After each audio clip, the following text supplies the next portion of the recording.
Well, we've really got it now. This is the last chance for these horses to qualify. Rolls Hanover goes from 1, Michele Bromac from 2, Alpine Fella, Vin Knight, Victoria 3, Town Royal from Queensland from 4, Luxury Liner, red hot favourite from 5, Frangelico number 6, Freightman from 7, Cinnamon Junior from 8, Lord Louie, the outside barrier draw 9. 1 on the second row, Jim O'Sullivan, quite famous, must get some luck surely. Placid Victor goes from 11, French Lord from 12. Now the advanced dividends from this race, and you will find that Rolls Hanover's are 24.70 and 3.95. Michele Bromac at 26.50 and 4.20. Alpine Fella at 10 and 2.55. Town Royal is at 43 the win, 5.40 the place. Luxury Liner at $1.25 and 80 cents the place, and is he hot. Frangelico 20.10 the win, $3.70 the place. Freightman is at 34.20 and 5.25. Cinnamon Junior 25.60 and 5.80. Lord Louie at 14.50 and $2.25. Quite Famous is at 62.80 and $11.20. Placid Victor at $26.20 and $4.40. And French Lord, you don't get them more outside than that. 164 the win and $30 the place. Well, hoping for good points in tonight's heat is Town Royal, and joining Ron Finlay now is one of the owners, Pat Aldens. Pat Aldens, welcome to the show. You've got Town Royal in this heat. How do you think it'll go? Well, we've got our fingers crossed. We're hoping she'll run a very big race and knock you New Zealanders over. The money's on. Money's on. Can't do any more from here. Errol Kane's got it looking pretty good. She's settled in beautiful. Everything's gone well except for the luck in the racing, and if she has an ounce of luck, well, we hope she'll be there at the finish. Astute New Zealand trot followers will notice that if they look at Town Royal, they'll see a bit of Stella Frost there. One of the reasons for being here is that the mare's by Stella's Fella, a horse that Len Tilson owned and bred. We were fortunate enough to be down here 2 years ago for the Junior Drainsman's Championship, and then bought the stallion, took him back to Australia. And as you'll remember, Stella Frost won 3 heats here and then was second in the grand final, and then when Junior's Image returned a positive swatch, she was elevated to winning it. We figured this lovely long straight would suit our mare, being a sit and sprint mare.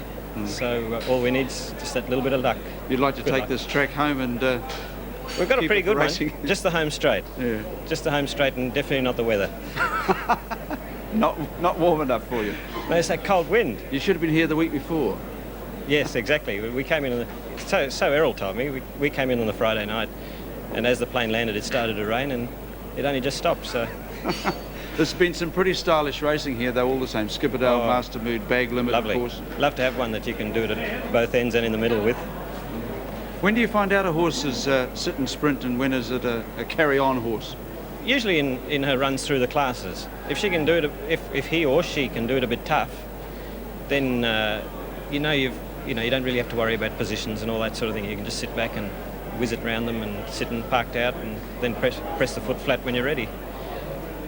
But we've always found with this mare that if she's held up, she can really turn one loose at the end, and that's the way we endeavour to drive her all the time. But sometimes you have the luck and sometimes you don't. Everybody's saying about the draw. Do you find it important even on this track? Well, it wasn't on the first night, because we drew barrier 6 on the first night, and as you remember, coming around the home turn we were second last. Got a split and we're unlucky not to be right in it. But no, I think if on a track like this, provided the speed's on the whole way, like it is in big night racing, you can draw anywhere and still have no excuses. So when the other people say they want a decent draw, they really haven't got an excuse, they're just thinking of something to say. It's just like the other night when it was raining, they were making all the excuses for all the good ones. If they're good enough, they can run in anything, and if they've got their heart in the right place and the right gate, no problems at all. Pat, we hope you do well for the rest of tonight and the final, and thank you. Thank you. Here's number 5 now in the race, and that is the hot favourite Luxury Liner. He's owned by Mr. Robert Reid and the estate of the late Leo Reid. Roy and Barry Purden are the trainers, and Brent Mangos is the driver. Well, it's hard to see this horse beaten, Philip, but we said that about Master Mood tonight, so we better go just a little cautiously. I think still that he is the horse that will be the hardest to beat in the grand final, and Luxury Liner is certainly the public's choice at the present time. Brent Mangos just organising his hat. Here's Frangelico now. This is number 6 in the book. This is the horse, of course, that Richard Brosnan of Kerrytown was to drive, and he's owned by Mr. Hamish McPherson. Well, interesting to see the driver out there is Robert Cameron. He's substituting for Richard, and this is the first time we've actually seen Robert on camera during the season, during the series rather. Of course, the World Drivers' Champion 2 years ago. Doesn't do much driving these days, and certainly Frangelico will lose nothing by having Robert in the cart. A very good third on the opening night. Didn't get much racing room on Wednesday when it finished 6th, but it wasn't far away, and I still rate it a good chance in this heat.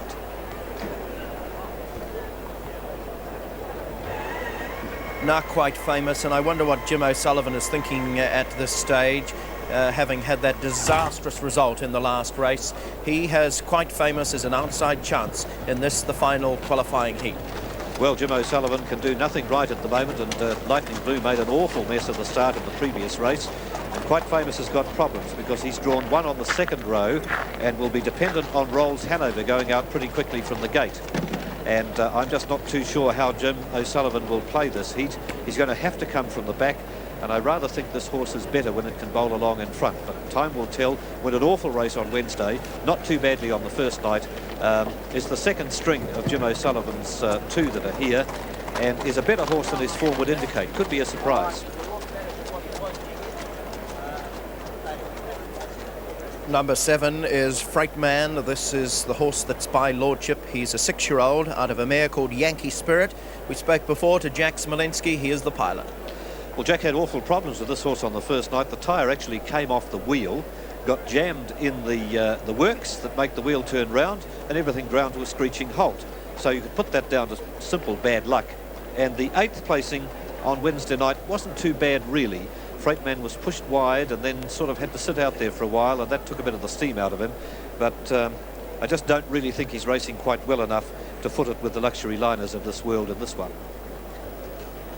It's really interesting, John, with the point situation at the moment. So I know one horse that will be looking for a very good position is Alpine Fella. He's 14 points at the moment, and Vinnie Knight will be looking for more.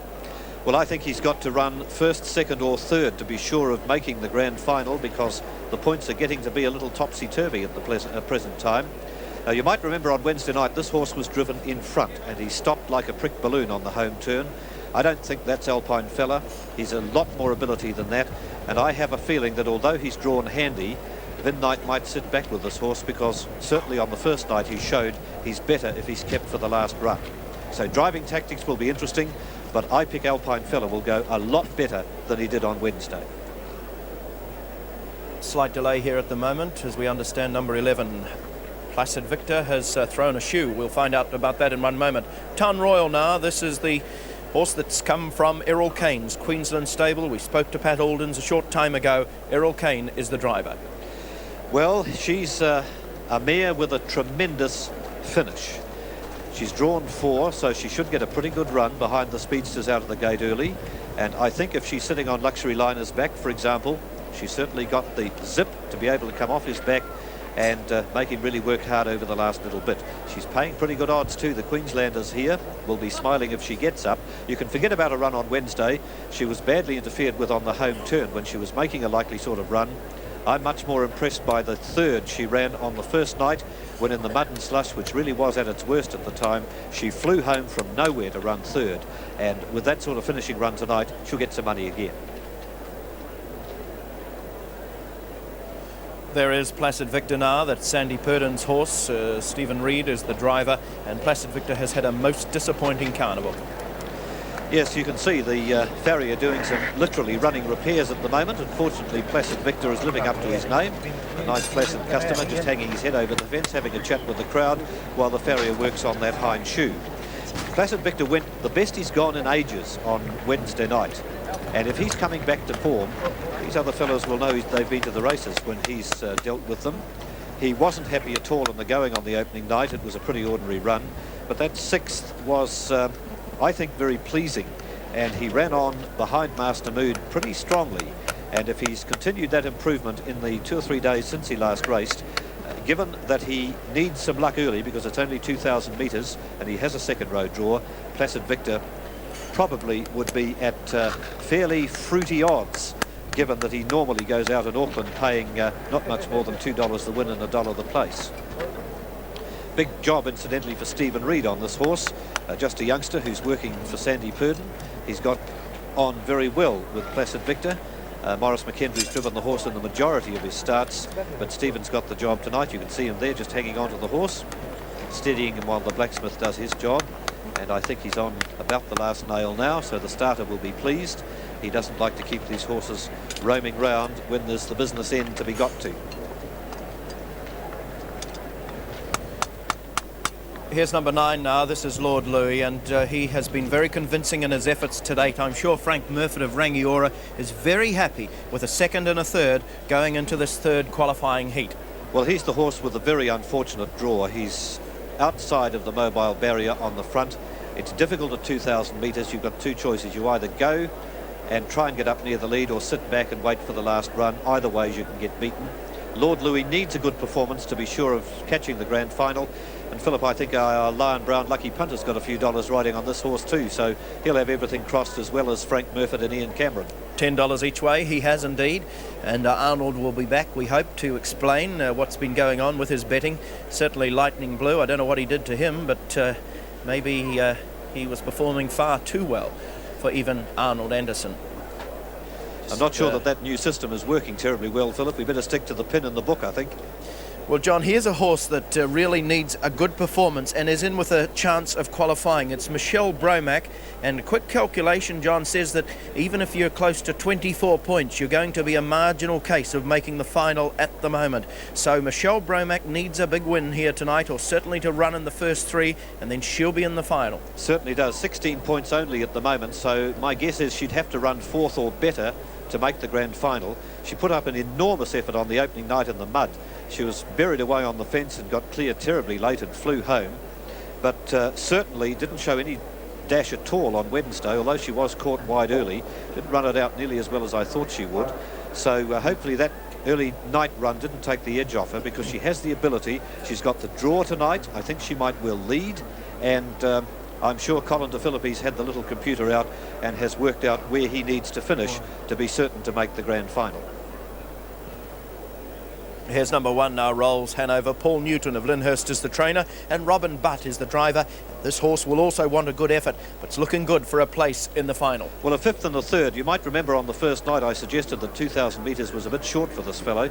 He takes a while to get wound up, but when he does, he's got a pretty good finishing sprint. And I'm not sure that the one draw will suit him terribly well, because he does take a while to get warmed up. But Robin Butt knows that this is the last chance of making the grand final. His form is pretty consistent, fifth in the mud on the first night and a good third on the second night. Would prefer more ground, but is still a pretty good place chance. We're running just a little late here at Addington as a result of Placid Victor needing a new shoe, as we look at Cinnamon Junior, number 8. This is the horse that came here with the big reputation after the Television New Zealand Mile, but its last two performances have left a lot to be desired. The bubbles burst, really, Philip. Cinnamon Junior was in tremendous form 6 weeks ago, but it's fallen right away in the mud on the first night, which should really have suited him. He was a battling ninth and simply never got into the race at all last week, although bear in mind he made the pace during Cinnamon Junior's world record run. Now, driven a little more patiently tonight, Cinnamon Junior could run on rather better, but is at pretty long odds at the moment and deserves to be, and frankly I just don't see him beating, for example, Luxury Liner. Well, Derek Jones, we haven't asked him how he feels about the money. $160 to win and $30.40 the place. That's what's offering for number 12, French Lord. Well, French Lord's a Class 7 horse, and really it's a tall order to race against the Luxury Liners and Town Royals and Alpine Fellas of this world. And back against his own class, he's still a very nice racehorse, but I just don't see him as an Interdominion prospect tonight. So French Lord comes in behind the mobile, as does the rest of the field. For this, the 9th pacing heat of the Interdominions of 1987. Let's join Rion Merthyr as he takes us behind the mobile with Trot Camp. Race it is, because much will depend on the placings in this event, whether or not horses do make it through to the final. It'll be interesting to know whether the New Zealand Met run 12 in the final or go for 14, but that'll be decided a little later on. Town Royal would need to win to get in. Luxury Liner I don't think would have any difficulty at all. They're getting around to the starting point. Frangelico And they're off and racing now in the last qualifying paces. Heaton, one of the smartest, out to the lead now is going to be Alpine Fella. Midnight sizzling him out to the lead. Luxury Liner just drifting back a little bit off the pace. Frangelico's gone out quickly. Up against the rail to Michele Bromac, Town Royal. There goes Luxury Liner starting to plod quickly around the outside, wanting near the front. And back behind them, Rolls Hanover. The pace is a cracker already. French Lord is next. They're opening up the field. Quite Famous back in the inner. Back behind that, just in the centre though, is Freightman with Cinnamon Jr. And Lord Louie's tailed off in the early stages, but starting to make a move from the back of the field as the pace slackens a bit. Luxury Liner's got to the front for Brent Mangos. Round the bend into the straight now. And Luxury Liner lines them up first time down the straight by about 2.5 to 3 lengths. Midnight has got Alpine Fella probably just where he wants him. And the pace is eased. They were followed by Michele Bromac, the inside. Rolls Hanover follows that. Round the outside comes French Lord. It's followed now by Frangelico. Cinnamon Jr. starting to go up 3 wide around them. And they pass the judge a lap to go. Where the leader, Luxury Liner. Cinnamon Jr.'s landed up on the outside. Alpine Fella trails 2 lengths back with French Lord next to that. Then Michele Bromac. Lord Louie's become much more prominent now. Placid Victor the outside of Rolls Hanover. Into the back they travel. They were followed about 3 or 4 lengths back to the inside then by Town Royal. Over the outside to Quite Famous and Freightman. And Frangelico's right out of it now. And she's dropped back about 50 or 60 metres. Down the back they travel and Luxury Liner. Brent Mangos hanging on to him. And he's out by 3/4 to a length now from Cinnamon Jr. sitting on the outside of the leader. Just on 700 metres to run. Alpine Fella running nicely in the trail. Just next to it now is French Lord, is followed through on the inside by Michele Bromac. Lord Louie next to that, a length the Rolls Hanover the fence, 600 to run. Placid Victor followed by the Queensland representative Town Royal. Quite Famous a half a length away and Freightman is last of the bunch. They race round the far turn, 400 metres left to run now. And still Luxury Liner, the red hot favourite, is travelling beautifully in the lead. Alpine Fella right in behind it, waiting to come out. It'll have to win, I think, to be sure of getting into the final. And just to the outside, Cinnamon Jr. getting it jammed in. And over the outside to French Lord and further out Lord Louie. Placid Victor and Quite Famous down the outer. It's Luxury Liner. Alpine Fella's out. The challenge has got nothing. Michele Bromac down on the inside is coming fast, but Luxury Liner's home safe. Michele Bromac running through in a second. Alpine Fella in the middle of the track. It's going to be close for second. Michele Bromac. Alpine Fella, Rolls Hanover.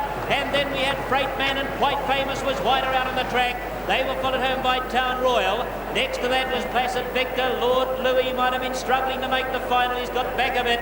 And they were followed home by Cinnamon Jr., French Lord, and Frangelico, which was out of the contest with 1,000 metres to run. Well, any disappointment that we saw earlier in the evening is offset by the performance of Luxury Liner. He goes through to the final of the Interdominion Championships with a very good win. 2 wins in a second. He's the equal top qualifier from these qualifying rounds as Luxury Liner wins so comfortably. Let's go to the final stages as John May sees it.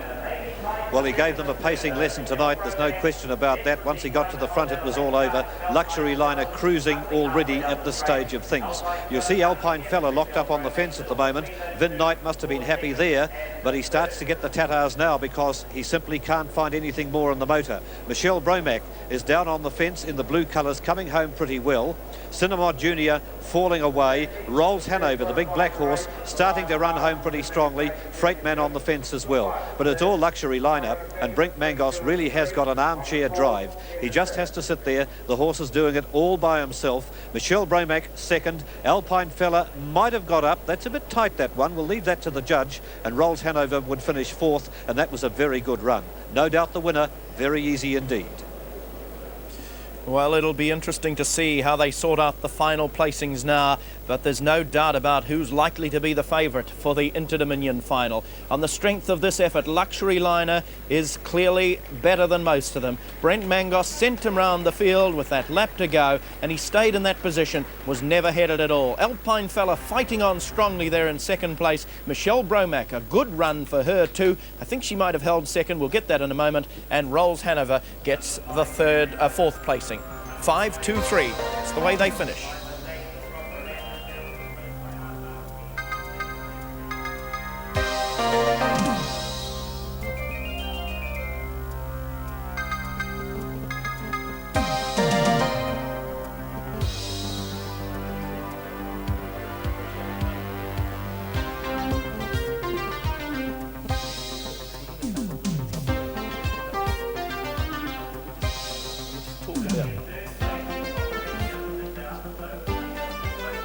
So Luxury Liner takes up the 9th and final qualifying heat of these Interdominions, and there can be no doubt about his class. Officially second in the race is number 2, Michele Bromac, and the 3rd placing goes to Alpine Fella. Rolls Hanover is in 4th position. Number 10, Quite Famous, gets the 5th placing. Ron Finlay. Congratulations. Good, thank you. Good. You got to the front and stuck on. Yeah, you know, he went good. He felt good all the way. Yeah, went good. What about the attacks from the rear? Were you concerned about them? Oh, not really, no. He was going pretty good. Looks to be in his best form ever now, the final. Yeah, he's improving all the time, so as long as he can improve a bit more for next week. What will happen next Saturday night with those Master Moods and Oh, well, I suppose it depends on the draw. You know, if he draws good, he's going to be thereabouts. Good luck and thank you. Good, thank you. So with that effort, Luxury Liner zooms to favouritism for next week's Lion Brand Interdominion final at Addington.